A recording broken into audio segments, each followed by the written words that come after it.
Hello student, आज हम लोग इस वीडियो में नेक्स्ट पार्ट देखने जा रहे हैं। ठीक है, लास्ट क्लास में हम लोगों ने बहुत सारे कॉन्सेप्ट पढ़े थे। आई hope you remember all those concept. एक बार फिर से मैं रिकॉल कर दे रहा हूँ। ठीक है, सो लास्ट क्लास में हम लोगों ने क्या पढ़ा था? एक तो थ्योरम नंबर 1 पढ़ा था, फिर थ्योरम नंबर 2 भी singular matrix non singular matrix 2 definition पढ़े थे, फिर 2 थ्योरम पढ़े थे, है ना। सो एक बार मैं रिकॉल कर दे रहा हूँ आपको वो सारे चीज़, just remember all those thing, है ना। सो लास्ट क्लास में हम लोग ने क्या पढ़ा था? ए इंटू एडजॉइंट ऑफ ए, है ना, या फिर एडजॉइंट ऑफ ए इंटू ए को अगर उसके एडजॉइंट से मल्टीप्लाई करेंगे तो क्या आएगा? आपको अलग से मल्टीप्लाई करने की जरूरत नहीं है, आप सिंपली डिटर्मिनेंट निकाल के उसको आइडेंटिटी मैट्रिक्स से मल्टीप्लाई कर दीजिए, है ना। और इससे हम लोगों ने एक और कॉन्सेप्ट मिलाया था। अगर आप generally we know that matrix multiplication is not commutative, तो लेकिन अगर आपसे पूछ रहे कि एक मैट्रिक्स है, you have to tell me one matrix so that A into this matrix equal to B into this matrix, तो ये मैट्रिक्स आपसे पूछा जाए कि एक मैट्रिक्स बताओ जिसके लिए A into the matrix is equal to matrix into A, यानी कि उसके लिए जो ए के साथ मल्टीप्लिकेशन वो कॉम्यूटेटिव हो, तो इसका आंसर क्या होगा? Adjoint of A. Adjoint of A हम डायरेक्टली बोल सकते हैं ना। एडजॉइंट ऑफ ए हमको मैट्रिक्स निकालने की अलग से जरूरत नहीं पड़ेगी। ठीक है, एक तो ये था। दूसरा हम लोगों ने पढ़ा था singular matrix and non singular matrix. Singular matrix क्या था? ये तो स्क्वायर मैट्रिक्स होगा, पहला स्क्वायर मैट्रिक्स होगा। और फिर हम लोगों ने पढ़ा था कि अगर इसका डिटर्मिनेंट जो है 0 आ रहा है then we will say that A is singular, और अगर डिटर्मिनेंट नहीं 0 आ रहा है तो नॉन सिंगुलर मैट्रिक्स था। ये हमने ऑलरेडी पढ़ रखा था। ठीक है, इसके बाद हमने क्या पढ़ा था? इसके बाद हमने पढ़ा था कि ए अगर suppose A and B are two square matrix of same order, है ना, square matrix of same order, then A into B, और ए और क्या दिया हुआ था? ए और बी दोनों क्या है हमारा? नॉन सिंगुलर मैट्रिक्स है। A and B are non singular matrix. Non singular matrix, non singular matrix का मतलब क्या है? Determinant of A is not equal to 0, determinant of B is also not equal to 0, तो A B भी हमारा क्या होगा? नॉन सिंगुलर मैट्रिक्स होगा। नॉन सिंगुलर मैट्रिक्स होगा, ये हमने लास्ट क्लास में पढ़ा था। और that means what? Determinant of A B भी आपका नॉन जीरो आएगा, no need to find out, है ना। ठीक है, इसी को हमने आगे बहुत सारे कॉन्सेप्ट इसी थ्योरम से लाए थे। इसी थ्योरम से हमने क्या बोला था कि अगर ए जो है A is singular and B is non singular, so उस केस में भी ए बी जो होगा वो क्या होगा? नॉन सिंगुलर ही होगा। अगर एक मैट्रिक्स भी उसमें सिंगुलर हो गया ना तो आपका ए बी क्या हो जाएगा? सिंगुलर मैट्रिक्स, यानी कि ए बी का डिटर्मिनेंट भी 0 आ जाएगा, है ना। ये किस बेसिस पे आया है? इस बेसिस पे आया है। डिटर्मिनेंट ऑफ ए बी हम लोगों ने पढ़ा था, क्या आएगा? Determinant of A into determinant of B, given that A and B are square matrix of same order, है ना, square matrix of same order. ठीक है, सो ये हमने ऑलरेडी पढ़ रखा था। ठीक है, इसके आगे हम लोगों ने एक और चीज़ पढ़ा था। क्या पढ़ा था? इसके आगे जो हम लोगों ने पढ़ा था वो था कि एक डिटर्मिनेंट से अगर मुझे कॉमन लेना है तो हर एक रो से कॉमन लेंगे या फिर हर एक कॉलम से कॉमन लेंगे, है ना। मैट्रिक्स में ऐसा नहीं था। मैट्रिक्स में अगर हमको कॉमन लेना होता था तो सारे एलिमेंट से वो चीज़ कॉमन आती थी, एक बिग डिफरेंस था। यही चीज़ मल्टीप्लिकेशन में था। अगर डिटर्मिनेंट में एक स्केलर मल्टीप्लाई करना है तो या तो एक रो में मल्टीप्लाई होगा या तो एक कॉलम में, लेकिन अगर मैट्रिक्स में यही अगर मल्टीप्लाई होगा तो ये सारे के सारे एलिमेंट में मल्टीप्लाई हो जाएगा। ये हमने ऑलरेडी पढ़ रखा था, है ना। ओके, इसके आगे हम लोग अब चलते हैं। ठीक है, इसके आगे क्या बोल रहा है कि अब हम लोग इसकी मदद से एडजॉइंट का भी डिटर्मिनेंट निकाल सकते हैं। ये भी हम लोगों ने देखा था लास्ट वीडियो में। ठीक है, ये भी हम लोगों ने अपने लास्ट वीडियो में देखा था। ठीक है, क्या देखा था हम लोगों ने कि अगर आपको एडजॉइंट का डिटरमिनेंट निकालने बोले तो ये एक टफ काम हो जाएगा ना। एडजॉइंट का अगर आपसे डिटरमिनेंट निकालने बोले तो अब मान लीजिए एक मैट्रिक्स दिया हुआ है, ये दिया हुआ है, आपसे बोले कि एडजॉइंट का डिटरमिनेंट निकालो। तो अब अगर आपको कॉन्सेप्ट नहीं पता होगा तो आप पहले एडजॉइंट निकालेंगे फिर उसका डिटरमिनेंट निकालेंगे, एक लॉन्ग प्रोसेस हो जाएगा ना। बट हम बिना अधिक कैलकुलेशन किए हुए एडजॉइंट का भी डिटरमिनेंट पता कर सकते हैं। कैसे? अब हम इसका यूज़ करेंगे A into adjoint of A. क्या होता है A into adjoint of A? Determinant of A into I. अगर हम मान के चलते हैं A is of order n cross n, मान लीजिए जो ए है उसका ऑर्डर एन क्रॉस एन है तो आई का भी ऑर्डर एन क्रॉस एन होगा, है ना। तो आई एन हम लोग लिख देते हैं। अब हमको एडजॉइंट क्या दिया हुआ है? ए दिया हुआ है, हमको डिटर्मिनेंट पता करना है एडजॉइंट का। तो हम दोनों साइड एडजॉइंट डिटर्मिनेंट अप्लाई कर सकते हैं। A into adjoint of A is equal to determinant of A into I n, है ना। अब यहाँ पे आप देखिए कि ये जो आई ए ये है, ये एक नंबर का काम कर रहा है, call it as X. Determinant है ना, एक नंबर का काम कर रहा है। अब हमने ऑलरेडी पढ़ा था कि अगर एक डिटर्मिनेंट में से कोई भी स्केलर बाहर निकालेंगे तो कितनी बार बाहर आएगा? जितना उसमें रो या जितना कॉलम होगा, तो एन रो है यानी कि ये एक्स कितनी बार बाहर आएगा? एन टाइम्स बाहर आएगा। और यहाँ पे कौन सी प्रॉपर्टी यूज़ हो रही है? यहाँ पे प्रॉपर्टी यूज़ हो रही है theorem number determinant of A B is equal to determinant of A into determinant of B, ये यूज़ हो रहा है ना। तो हम इसको लिख सकते हैं determinant of adjoint A into determinant of adjoint of A, लिख सकते हैं ना। ये हमने ऑलरेडी लास्ट क्लास में देखा था। और यहाँ से एक्स कितनी बार बाहर आएगा? एन। और एक्स किसके बराबर है? डिटर्मिनेंट ऑफ ए, यानी डिटर्मिनेंट ऑफ ए कितनी बार बाहर आएगा? N times. और बचेगा क्या अंदर में? Determinant of identity. और हमने ऑलरेडी देखा था कि डिटर्मिनेंट ऑफ आइडेंटिटी मैट्रिक्स हमेशा 1 होता है ना। So determinant of A into determinant of adjoint of A is equal to determinant of A raise to the power n. ठीक है, यहाँ तक इसमें मेरे ख्याल से कोई प्रॉब्लम नहीं होना चाहिए। ये लास्ट क्लास में भी हमने देखा था। तो एडजॉइंट ऑफ ए क्या होगा? एडजॉइंट ऑफ ए होगा determinant of A raise to the power n minus 1, है ना। ये इसको कैंसिल कर देगा एक यहाँ से, तो क्या आएगा? एन माइनस 1, है ना। सो एडजॉइंट का डिटर्मिनेंट निकालना आसान है ना। आप ए का डिटर्मिनेंट निकाल लीजिए और उसका raise to the power n minus 1, यानी जितना ऑर्डर है 5 ऑर्डर का है तो 5 माइनस 1 4। एक एग्जांपल देख लेते हैं। मान लीजिए एक मैट्रिक्स है 2 1 5 6, आपसे बोला find determinant of adjoint of A. So अब आप क्या इसके लिए एडजॉइंट कैलकुलेट करने जाएंगे? नहीं, हम सिंपली क्या कैलकुलेट करेंगे? Determinant of A. Determinant of A कितना होगा? 12 माइनस 5 7। अब एडजॉइंट ऑफ ए का डिटर्मिनेंट क्या होगा? डिटर्मिनेंट ऑफ ए कितने ऑर्डर का है? 2 ऑर्डर का है, तो 2 माइनस 1। सो डिटर्मिनेंट ऑफ ए यानी कि एडजॉइंट का डिटर्मिनेंट और हम क्या बोल सकते हैं कि ए का डिटर्मिनेंट और एडजॉइंट का डिटर्मिनेंट दोनों क्या होगा? बराबर होगा। हम ये कैलकुलेशन कर सकते हैं ना। 3 क्रॉस 3 में बराबर नहीं होगा, ये सिर्फ 2 क्रॉस 2 में ही बराबर होगा, है ना। 3 क्रॉस 3 में 3 माइनस 1 हो जाएगा, तो 2 स्क्वायर हो जाएगा ए का, है ना। तो मेरे ख्याल से इसमें कोई प्रॉब्लम नहीं होनी चाहिए। सो यही हमने देखा था, ठीक है। सो ये आपके ऑलरेडी बुक में लिखा हुआ है, ठीक है। ये देखिए कहाँ लिखा हुआ है ये। Okay, yes we got it, यहाँ पर, ठीक है। यहाँ पे आपका लिखा हुआ है, देखिए एडजॉइंट ऑफ ए का डिटर्मिनेंट क्या होगा? एडजॉइंट ऑफ ए का डिटर्मिनेंट, है ना। एडजॉइंट ऑफ ए का डिटर्मिनेंट क्या होगा? Determinant of A raise to the power n minus 1। यहाँ पे ऑलरेडी लिखा हुआ है आपके बुक में, ठीक है। सो इसका ये प्रूफ भी हम इजीली कैलकुलेट कर सकते हैं, ठीक है। प्रूफ भी दिया हुआ है, हमने प्रूफ बताया भी है, ठीक है। So I think there should not be any problem. Understanding part भी बिल्कुल सही है, ठीक है। ओके, अब नेक्स्ट थ्योरम पे आते हैं, जो अब हम लोग को पढ़ना है इन्वर्टेबल मैट्रिक्स।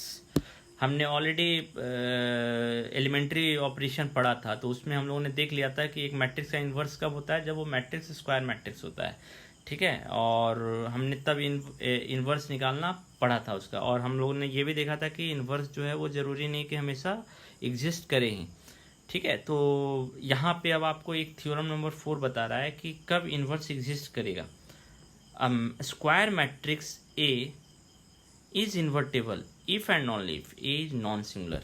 अब वहाँ पे हम लोग क्या करना होता था, एलिमेंट्री ऑपरेशन पूरा करना होता था। अब आपके सिलेबस में एलिमेंट्री ऑपरेशन नहीं है, ठीक है, बट हम लोगों ने ऑलरेडी पढ़ रखा था तो कोई प्रॉब्लम नहीं है, ठीक है। सो अब ये क्या बोल रहा है कि एक मैट्रिक्स अगर नॉन सिंगुलर मैट्रिक्स है, यानी कि उसका डिटर्मिनेंट अगर नॉन जीरो है तो उसका इन्वर्स हम निकाल सकते हैं। लेकिन अगर डिटर्मिनेंट जीरो है यानी कि सिंगुलर मैट्रिक्स है, then A is not invertible,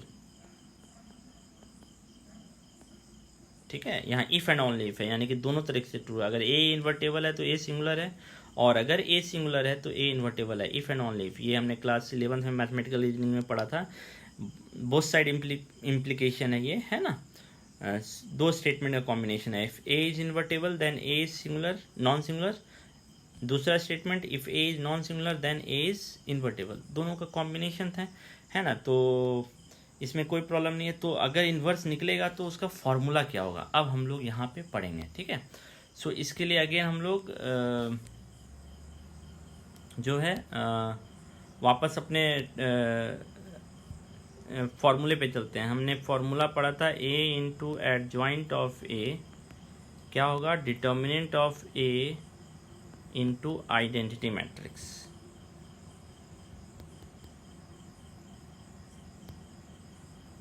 adjoint of A is equal to determinant of A into identity matrix, ये हमने पढ़ा था। अब इन्वर्स का थोड़ा सा रिकॉल कर लेते हैं। ए इज इन्वर्टेबल, तो ए इन्वर्स हम लोग ऐसे दिखाते हैं, दिस इज इन्वर्स ऑफ ए, इसको हम लोग क्या बोलते हैं, इन्वर्स ऑफ ए, ये नोटेशन है। और हमने क्या पढ़ा था, अगर ए इन्वर्स है तो ए इंटू ए इन्वर्स क्या होगा, आइडेंटिटी मैट्रिक्स, या ए इन्वर्स इंटू ए भी क्या होगा, आइडेंटिटी मैट्रिक्स। ये हमने पढ़ा था। अगर किसी मैट्रिक्स को उसके इन्वर्स से मल्टीप्लाई करेंगे तो हमेशा आइडेंटिटी मैट्रिक्स मिलेगा, ये हमने ऑलरेडी पढ़ रखा था, है ना। तो अब आप देखिए कि ए इंटू, अब जो हम लोग को इन्वर्स निकालने का फॉर्मूला पढ़ना है, दूसरा फॉर्मूला, है ना। सो हमने ऑलरेडी पढ़ रखा है ए इंटू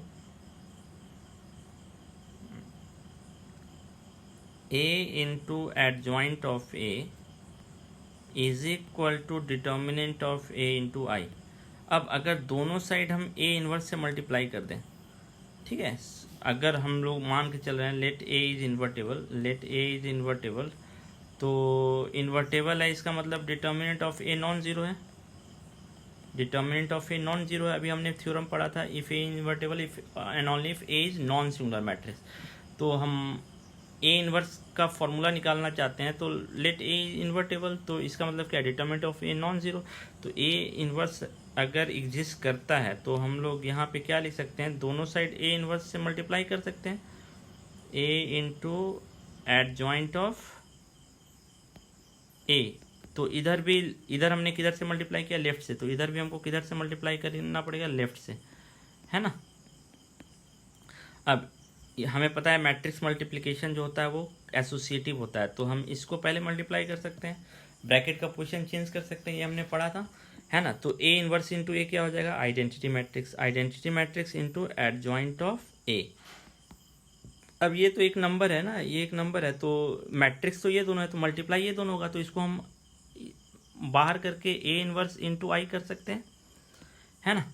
अब आइडेंटिटी मैट्रिक्स को किसी भी मैट्रिक्स से मल्टीप्लाई करते हैं तो मैट्रिक्स में कोई चीज़ नहीं आता, ये हमने ऑलरेडी पढ़ रखा था। तो ये सिंपली क्या हो जाएगा, एडजॉइंट ऑफ ए, और इधर क्या हो जाएगा, determinant of A into A inverse. तो ए इन्वर्स क्या आएगा, ए इन्वर्स आ जाएगा एडजॉइंट ऑफ ए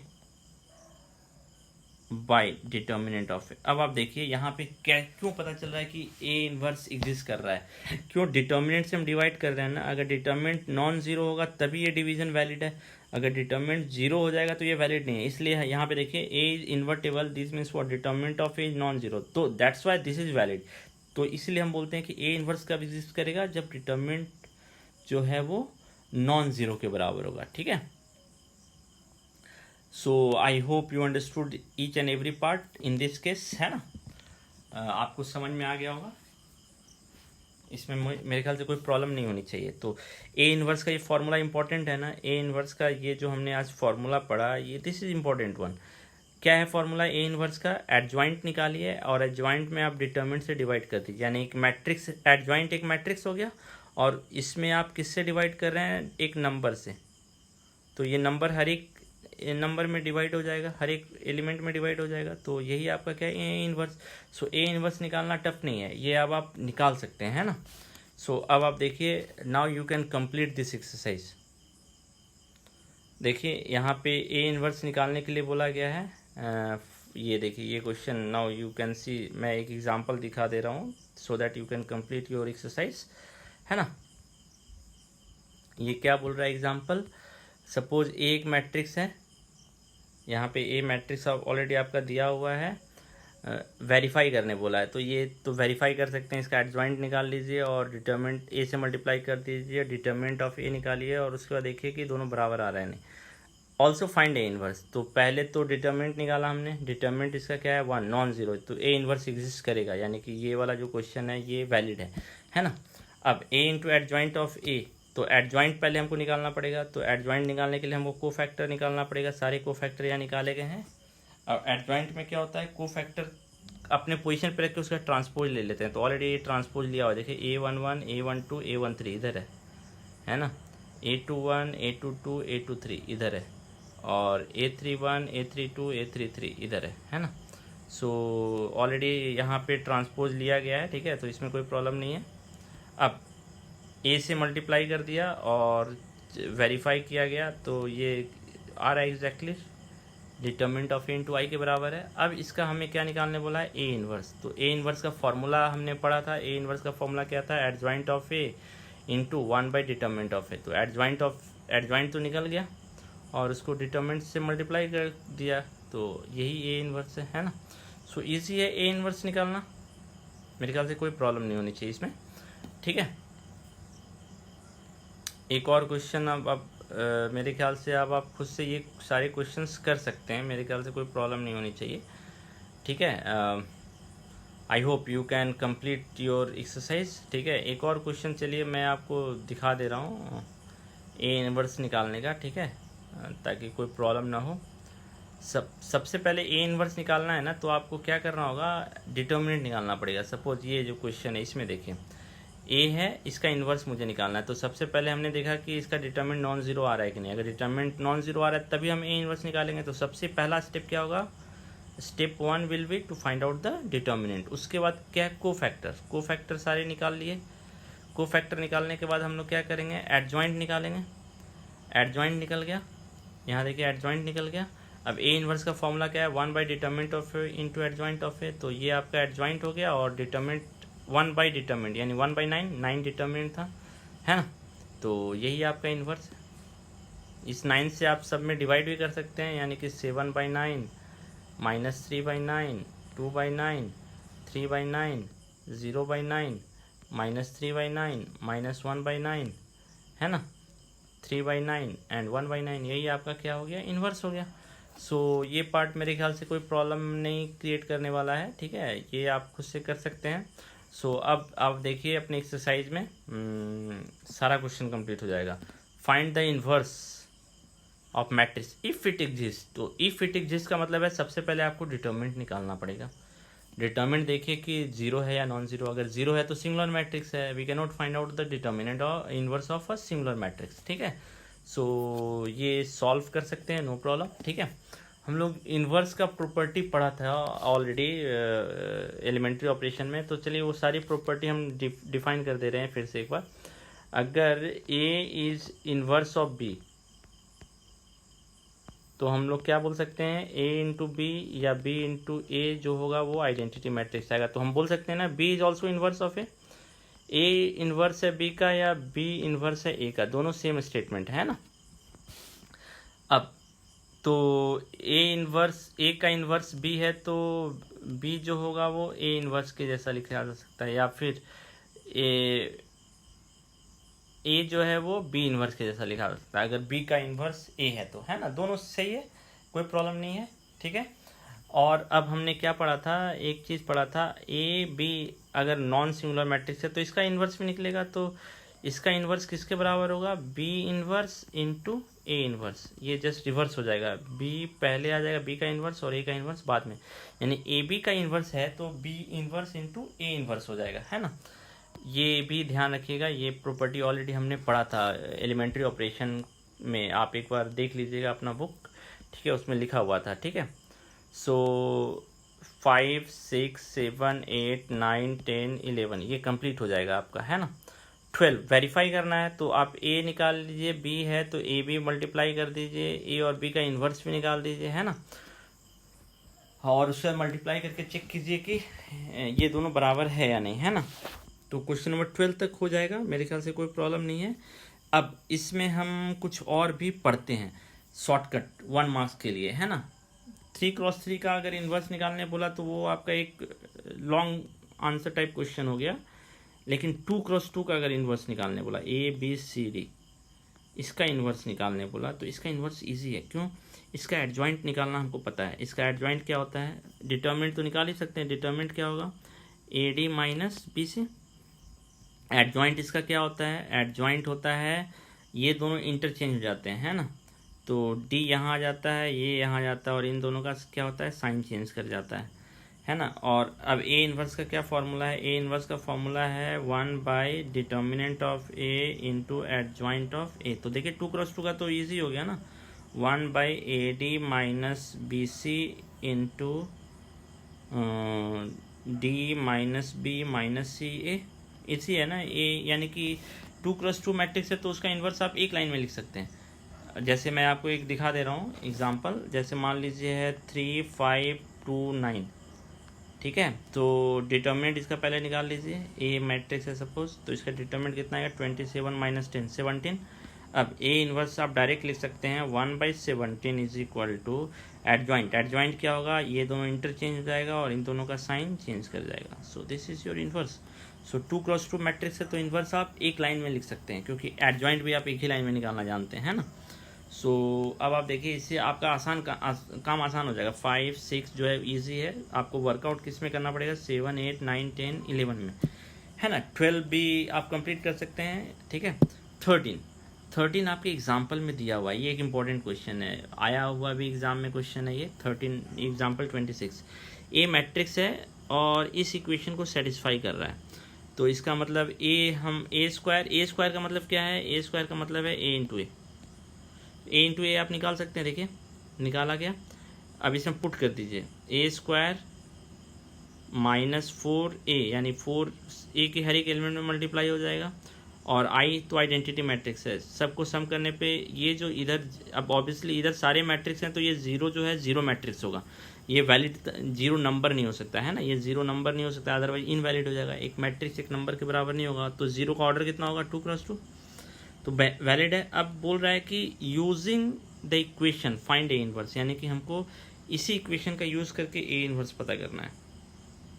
ये जो इक्वेशन है हमारे पास जो इक्वेशन है, ये जो हमारे पास इक्वेशन है, इसी का यूज़ करके ए इनवर्स पता करना है। तो ये हमारा क्या है, A square minus 4A plus I is equal to 0 matrix.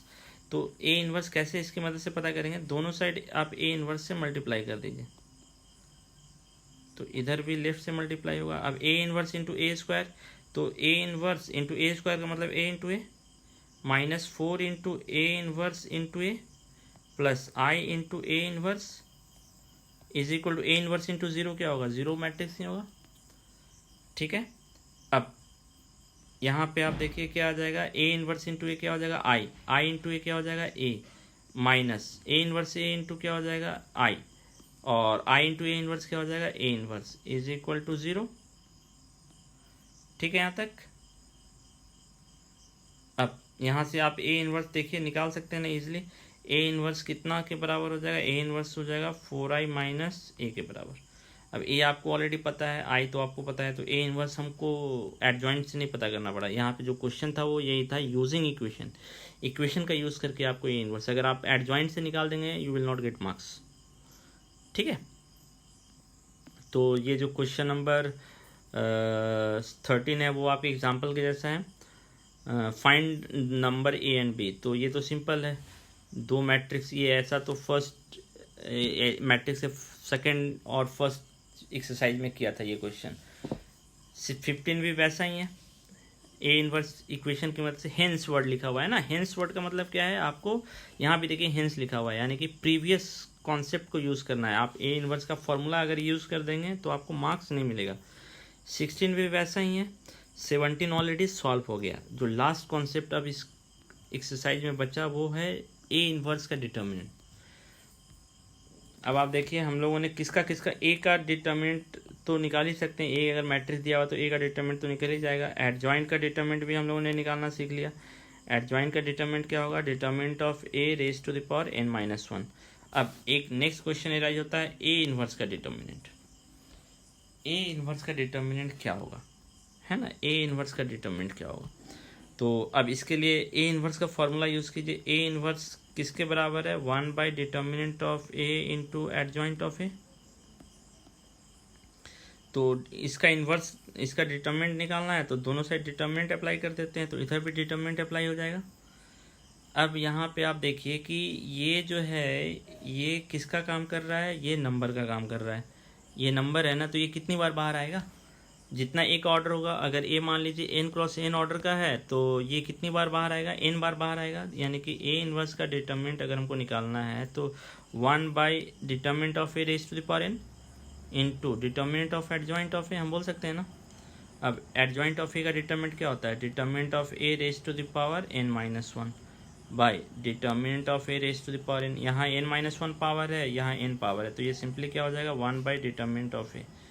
यानी ए इन्वर्स का डिटर्मिनेंट क्या होता है? डिटर्मिनेंट ऑफ ए का रेसिप्रोकल, हम बोल सकते हैं।